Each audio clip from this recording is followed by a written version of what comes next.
Hello, and here we are, continuing yet again in James, this time doing verses 13 to 18.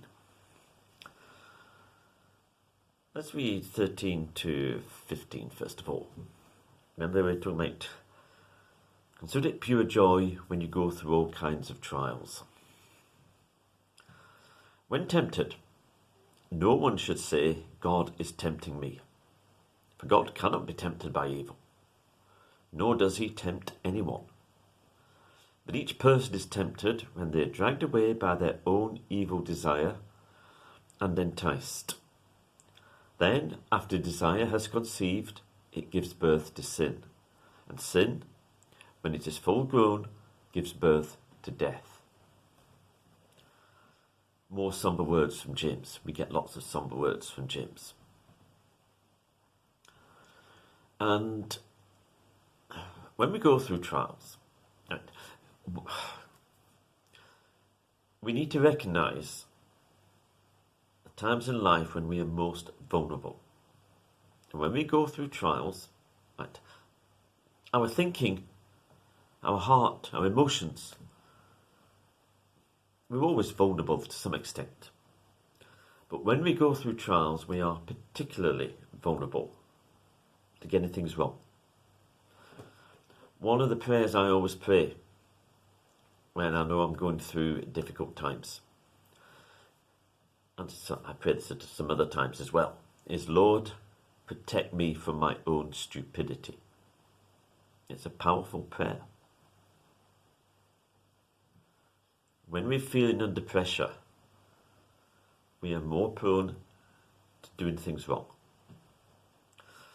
And we should also note that doing things wrong, we can kind of fall into two categories. One are what we might call overt sins. Lust, lying, thieving, violence. So things like that which we know are positively wrong. But then there are things which are not overtly wrong, but are sinful. Perhaps an example from the Old Testament is Saul, when he didn't wait for Samuel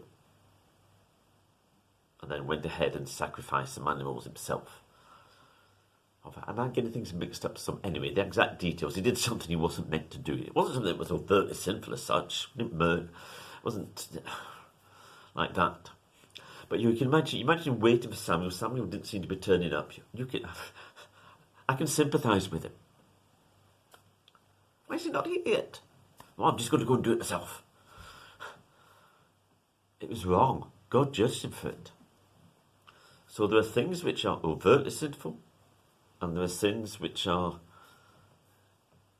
just disobedience to God, not trusting God. It says here, one of the things we can do, because God's tempting me. But God cannot be tempted, and God does not tempt us. Temptation comes from evil desires. I'm saying there can both be evil desires in the overt category. There can be evil desires in the sense that we don't naturally want to trust God. Our nature is we want to be in control. That's our human nature.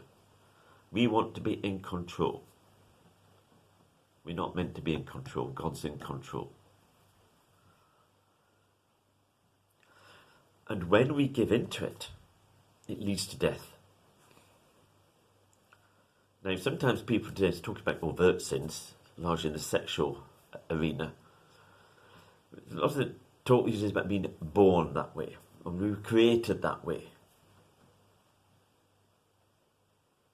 God did not create us sinful. Now, as a result of the fall, we may experience strong sinful desires. We were not created that way. They are part of the fall, part of the effects of sin.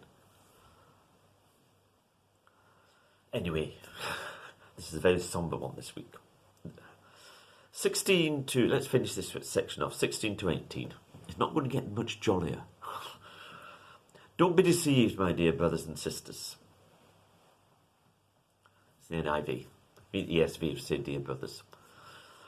Every good and perfect gift is from above, coming down from the Father of light, of the heavenly lights, who does not change like shifting shadows.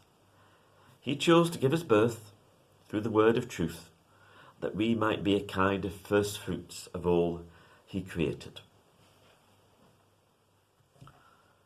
Good things come from God. Evil does not come from God. He does not change. Again, you'll hear people give arguments. Oh, that was in the Old Testament. That was 2,000 years ago. We know differently now. No, we don't. God's truth remains the same. Yet he chose to give us birth through the word of truth, that we might be a kind of first fruits of all he created. He saved us to be like Jesus. And you can look at first fruits then two ways. One, we are, can look at the first fruits, although it's now 2,000 years since the gospel. So we can hardly think of ourselves as first fruits in this sense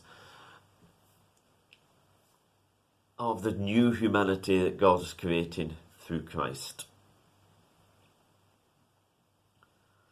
Or you can think of it as being, we're meant to be like we were always meant to be. The way God created things, back in Genesis, God created man and saw that it was very good.